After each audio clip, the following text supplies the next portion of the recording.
सला ते सला नाते या चित्रपटाच्या ट्रेलर लॉन्चला मी आली आहे आणि माझ्यासोबत आत्ता रिचा अग्निहोत्री आहे. खरं तर ट्रेलर मी बघितला आहे आणि जरा चॅलेंजिंग भूमिका आहे ही. हे का ग्लिम्सवरनं कळलं. रिचा, खूप स्वागत राजश्री मराठीमध्ये.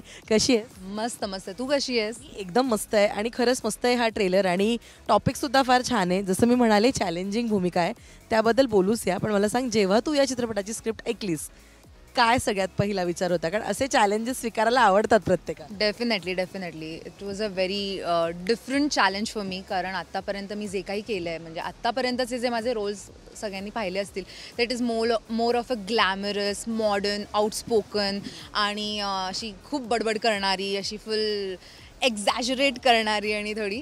पण हा जेव्हा मी रोल ऐकला, मी म्हटलं सर हे तर एकदम अपोजिट आहे आत्तापर्यंत मी जे काही केलं. तर सरांचं म्हणणं पडलं की हो तेच आहे, मला माहिती ते तुझ्यात आहे आणि मला ते तुझ्यातनं काढायचं आहे की I want to have that part of Richa. So I was very excited when I got to know. आणि like if you have seen the trailer, actually the story is very interesting. It has some different elements. तर मला ते ऐकल्यानंतरच अशी खूप मजा वाटली आणि त्यात इतकं चॅलेंजिंग रोल आलं आहे, असं खूप असं सहसा पडत नाही असं तुमच्या पदरात. तर असं पडलं आहे, म्हणलं यार इट्स व्हेरी नाईस. स्क्रिप्ट असते ना, त्यातली एखादी अशी गोष्ट असते की तो पॉईंट असतो ज्याच्या आपण प्रेमात पडतो फर्स्ट रिडिंगमध्ये किंवा आपण जे पहिल्यांदाच रिडिंग ऐकतो तेव्हा. मला सांग, कोणता असा फॅक्टर आहे सला ते सला नातेमधलं ज्याच्या प्रेमात तू पडली? मला वाटतं की त्याच्यात खूप सारे फॅक्टर्स आहेत रादर. बिकॉज म्हणजे especially my character, I fell in love with that. Because so stammer is something that I am doing in my character. तर ती एन्व्हायरमेंटलिस्ट आहे, मुंबईमध्ये राहणारी एका चाळीतली मुलगी. पण निसर्गावर खूप प्रेम आहे, प्राणी पक्षी ह्यांच्यावर खूप प्रेम आहे आणि तिला सगळं नीटनेटकं लागतं, सगळं क्लीन लागतं. जी रिचा पण बऱ्यापैकी तशी, आणि त्याच्यामुळे एक जरा प्रभाव पण वेगळा पडला आहे. So I was very much able to connect with the character. Moreover तिला खूप, आता एन्व्हायरमेंटलिस्ट असल्यामुळे तिला खूप व्यक्त करायचं आहे, पण ती होऊ नाही शकत आहे बिकॉज ऑफ द स्टॅमर फॅक्टर. आणि ते तिची जी काय आतली घालमेल आहे किंवा तिला जे काय एक लोकांपर्यंत पोचण्याचा तिच्या समोरचा जो तो प्रश्न आहे, तर मला असं वाटतं की स्टॅमर हा खूप मोठा मुद्दा आहे. पण आजकाल फिल्म्समध्ये, वेगवेगळ्या फिल्म्समध्ये त्याला खूप कॉमेडी अंदाजने लोक वापरतात, लाईक कॉमेडी क्रिएट करण्यासाठी, एंटरटेनमेंट क्रिएट करण्यासाठी. पण मला जेव्हा संतोष सर म्हणाले की रिचा, आपण ही फिल्म खूप रिअलिस्टिक अप्रोचनी करतोय, तर तुला स्टॅमर खूप रिअलिस्टिक वेमध्ये पोचवावं लागेल. तर मला वाटतं की तिथे खूप एम्पथी येते की तुम्हाला त्या कॅरेक्टरशी जुळावं लागेल आणि ते लोकांपर्यंत, म्हणजे ॲक्च्युअल काय प्रॉब्लेम्स होत आहेत हे तुम्हाला तेव्हा कळतं जेव्हा तुम्ही त्या कॅरेक्टरच्या प्रोसेसमध्ये असतात, रिसर्च करतात किंवा लोकांना भेटतात. सो या स्टॅमर कळलं. तू म्हणालीस की ते कॉमेडी वेनी सुद्धा घेतलं जातं आणि तोच तिथेच चॅलेंज येतं की आता हे कसं स्क्रीनवर पोर्ट्रे करायचं. मला सांग, पडद्यामागे बरीच मेहनत होती यासाठी? खूप माझे किमान एक 5 ते 6 महिने याच्यावर वर्कशॉप्सच चालले स्टॅमरवर. कारण आपण, ॲज मी सांगितलं की ते रिअलिस्टिक वेमध्ये पोचवायचं होतं, तर इट वॉज नॉट जस्ट प असं नव्हतं. त्याच्यामागे खूप अभ्यास होता की ॲक्च्युली स्टॅमर कशामुळे होतं. म्हणजे ट्रॉमा क्रिएट झाला तुमच्या आजूबाजूला किंवा एक टेन्शनचं वातावरण क्रिएट झालं किंवा अचानक तुम्ही बोलता बोलता स्पॉटलाईटवर पडला, सगळे तुम्हाला बघायला लागले.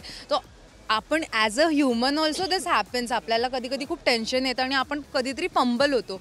पण त्यांच्यासाठी हा खूप मोठा, म्हणजे आपल्यासाठी बोलणं हे किती सोपं आहे, पण त्यांच्यासाठी बोलणं हे इतकं डिफिकल्ट आहे. म्हणजे त्यांच्यासाठी तोच हा मोठा चॅलेंज आहे, व्यक्त होणं. एक्झॅक्टली.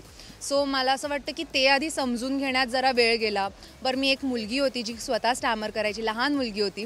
सो तिच्यासोबत बराच काळ घालवला आणि एक 2-3 महिने आम्ही एकत्र भेटायचो. मी तिच्याकडून शिकायचे, तिला स्क्रिप्ट वाचायला द्यायचे माझी, आणि मग ती वाचायची. मग तिथे तिला कुठे अडचण यायची, कुठे तिचे शब्द अडकायचे, मग तिथे मी शिकायचे की ओके, अच्छा इथे हा प्रॉब्लेम येतोय, मग मी आता ते करते. So this is how I learn. And apart from that मी बऱ्याच सायकोलॉजिस्टना भेटले, स्पीच थेरपिस्टना भेटले. त्यांनी सांगितलं की कुठे प्रॉब्लेम्स येतात, ॲक्च्युली याचं काय मूळ, कशामुळे हे रूट कॉज आहे. सो असा एक मोठा अभ्यास होता त्याच्यावर. आणि नुसतं तेवढंच नाही आहे, जेव्हा स्टॅमर म्हणलं ना की ऑटोमॅटिकली ना हालचाल बदलतात. कारण मी आता जशी बोलते तसं नाही बोलू शकत, त्यांना सगळं असंच आहे. तर त्या कॅरेक्टरला बऱ्यापैकी मला अशी बुजकी दबलेली मुलगी, त्यात तिला एन्झायटी होते, बोलताना ती बोलू नाही शकत की ऑटोमॅटिकली हे सगळं व्हायला लागतं, हे सगळं ते दाबणं, घशा आवंढा गिळणं. तर ह्या सगळ्या गोष्टी कॅरेक्टरवर वर्क करताना बराच वेळ गेला, बट वॉज फन. चित्रपटाचं नाव आहे सला ते सलानाते. अनेकांना प्रश्न पडतो की हे नेमकं काय आहे, राईट?